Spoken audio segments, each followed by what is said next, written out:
Lo que nuestras manos hacen con nuestro dinero muestran lo que nuestros corazones están haciendo con Dios. Lo que el dinero es para nosotros, dice Piper, muestra lo que Dios es para nosotros. Y más adelante, Piper añade, lo que hacemos con nuestro dinero es una manifestación de donde creemos que se encuentra la vida, la alegría, el amor, la esperanza, la seguridad, el significado y la libertad. De manera, mis hermanos, que este es un tema extremadamente importante. No es lo que tú dices con tu boca lo que revela tu sistema de valores. No. Es lo que haces con tu dinero. Independientemente de tu nivel económico. El Nuevo Testamento presupone que los cristianos van a ofrendar regularmente. Regularmente. No es una vez al año, no es una vez cada 6 meses. Porque tú cobras quincenal o mensual, bueno, debes ofrendar quincenal o mensual, tú decides. Pero debes ofrendar regularmente, por lo menos para 3 cosas. En primer lugar, para sostener el ministerio de la iglesia. Pablo dice en 1 Timoteo capítulo 5, versículos 17 y 18, los ancianos que gobiernan bien sean tenidos por dignos de doble honor, mayormente los que trabajan en predicar y en enseñar, porque está escrito, no pondrás bozal al buey que trilla, y digno es el obrero de su salario. Hay un salario que se debe dar a los ministros del evangelio, y eso sale de las ofrendas de la iglesia, entre otras cosas para las cuales ofrendamos. Es para que el ministerio de la iglesia funcione. En segundo lugar, debemos ofrendar para la expansión del evangelio, tanto a través de las misiones como a través del evangelismo. 1 Corintios capítulo 9 versículo 7, 1 Corintios capítulo 9 versículo 14. Y en tercer lugar, debemos ofrendar para ayudar a los pobres. Y ese es el énfasis de este pasaje en 2 Corintios 8 y 9, aunque debo decir que las enseñanzas que se encuentran aquí se pueden aplicar a las ofrendas en sentido general, y eso es lo que yo voy a hacer en esta mañana. Ahora podemos considerar algunas de las enseñanzas que encontramos en 2 Corintios capítulo 9, los versículos 5 al 11, que es el pasaje que vamos a considerar en esta mañana. Y lo primero que encontramos aquí es un contraste, los versículos 5 al 7.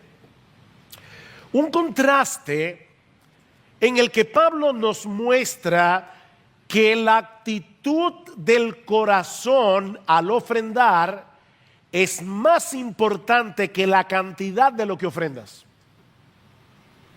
Lo primero que hace Pablo aquí es mostrarnos un contraste, para que a través de ese contraste nosotros podamos entender que la actitud del corazón a la hora de ofrendar es más importante para Dios que la cantidad que tú ofrendas. Porque recuerda, mi hermano, Dios no necesita un centavo de ti.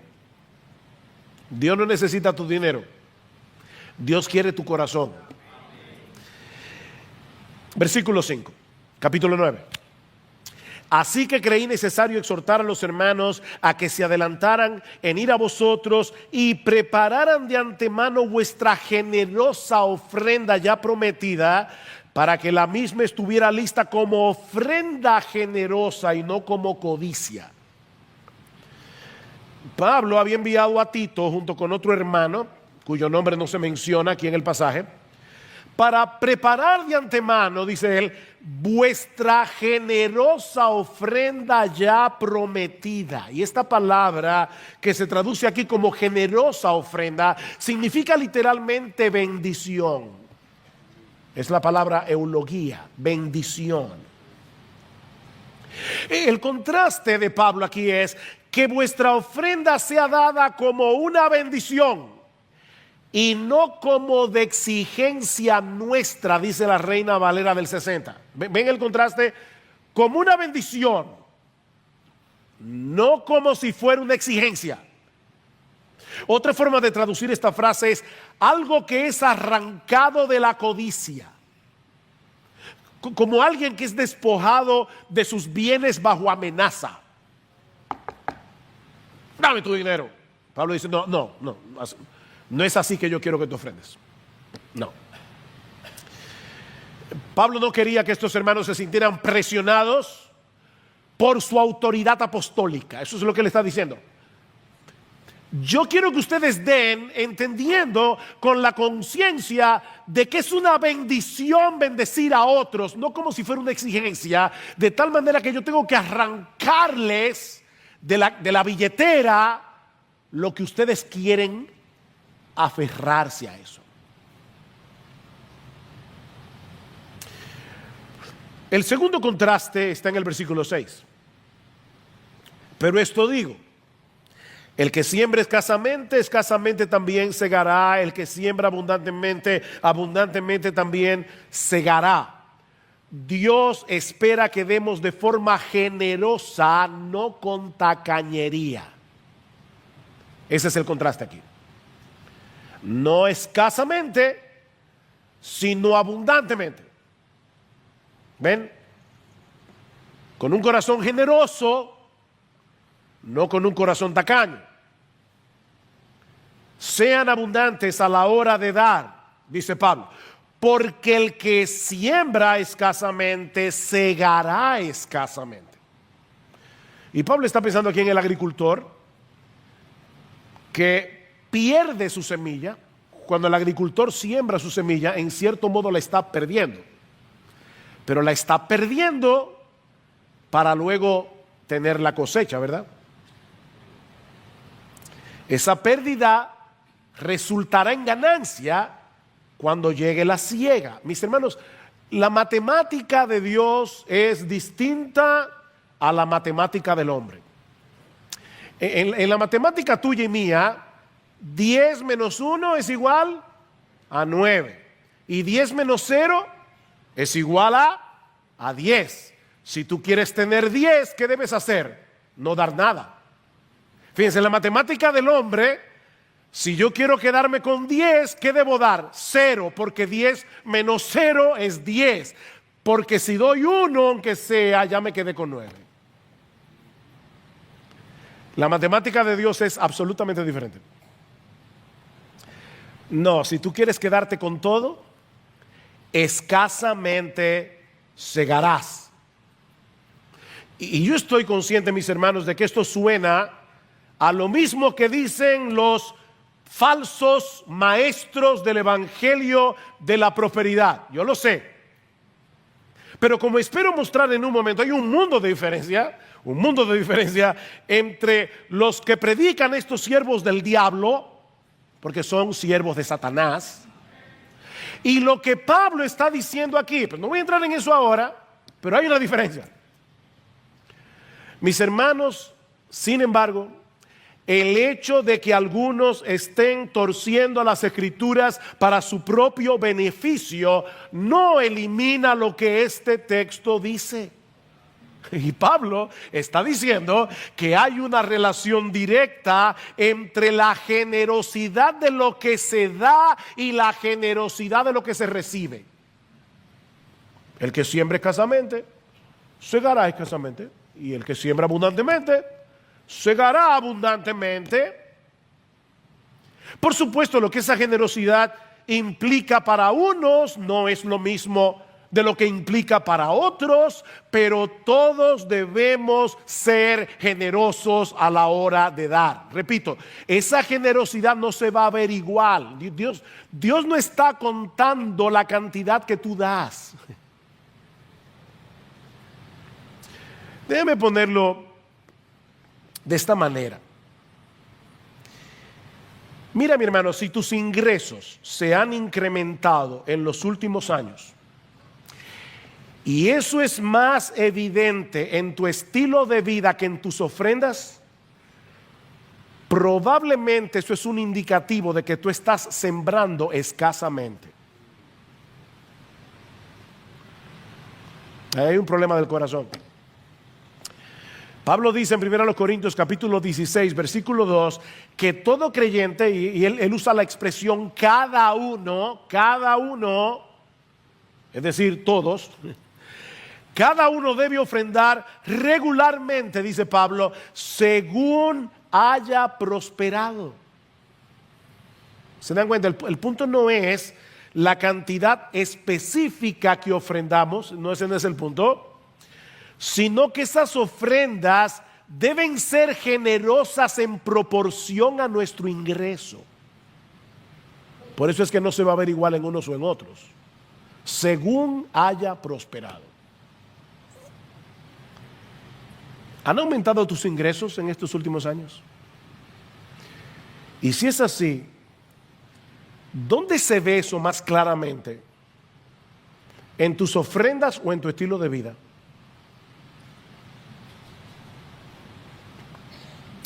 El tercer contraste está en el versículo 7. Que cada uno dé como propuso en su corazón, no de mala gana ni por obligación, porque Dios ama al dador alegre. Ofrendar es una responsabilidad de todo creyente, todo aquel que ha sido hecho partícipe, beneficiario de la gracia de Dios en Cristo debiera ofrendar. Ningún creyente está exento. De hecho, ningún creyente debería desear que lo eximieran de ese privilegio. Eso es lo que vemos en el ejemplo de los macedonios. Por otra parte, Pablo usa un verbo aquí, propuso, que no aparece en ninguna otra parte del Nuevo Testamento. Esta palabra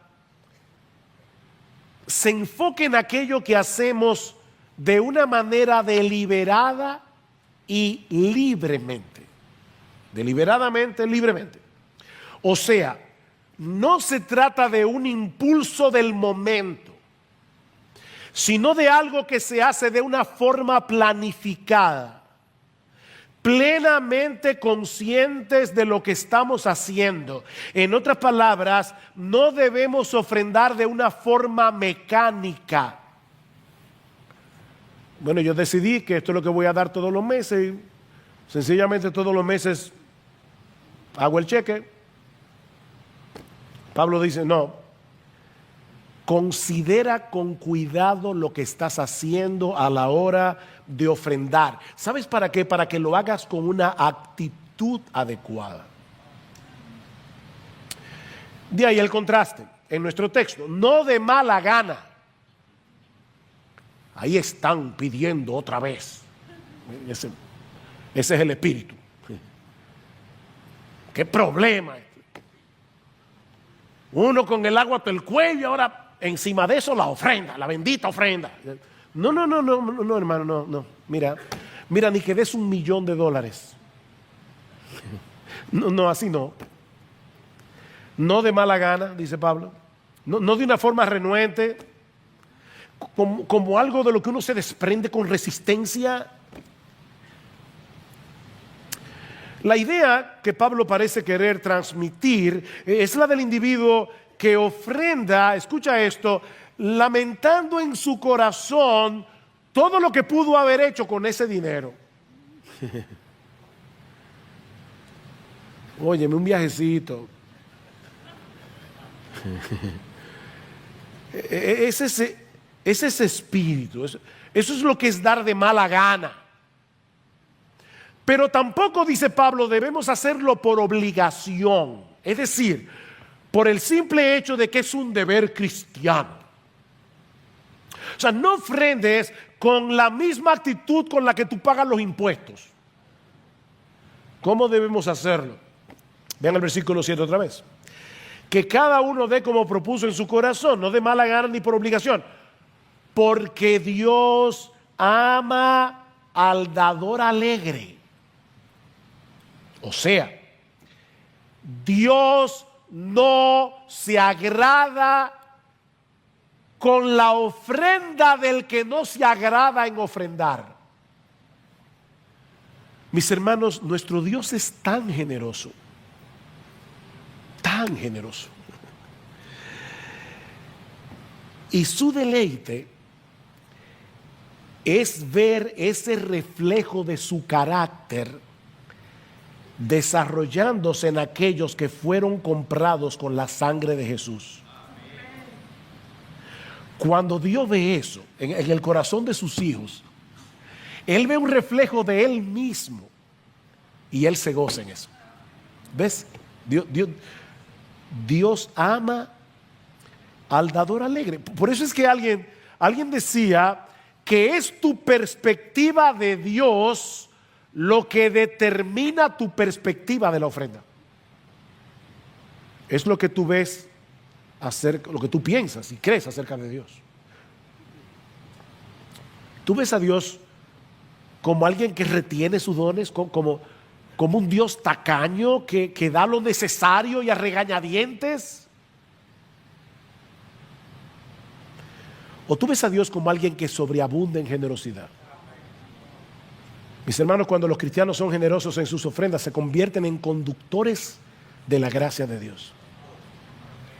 Y muchos son beneficiados, no solo a nivel material, sino también a nivel espiritual. Nosotros no tenemos ni idea de lo que Dios hará con nuestras ofrendas para la expansión del Evangelio. Cuando tú llegues al cielo, te vas a enterar de todo lo que Dios hizo con tu dinero, cuando tú lo ofrendaste. Hermanos, espero haber podido mostrar en esta mañana que las ofrendas no tienen que ver primariamente con el dinero o con nuestros ingresos económicos, sino con la perspectiva que tenemos de la gracia de Dios en Cristo y del Evangelio. Recuerda, donde esté tu tesoro, allí estará tu corazón. ¿Cuál es la verdadera fuente de tu deleite y de tu confianza, mi hermano? ¿Qué revela el uso de tu dinero acerca de lo que en verdad valoras? ¿Es la obra de Dios y el pueblo de Dios una prioridad para ti?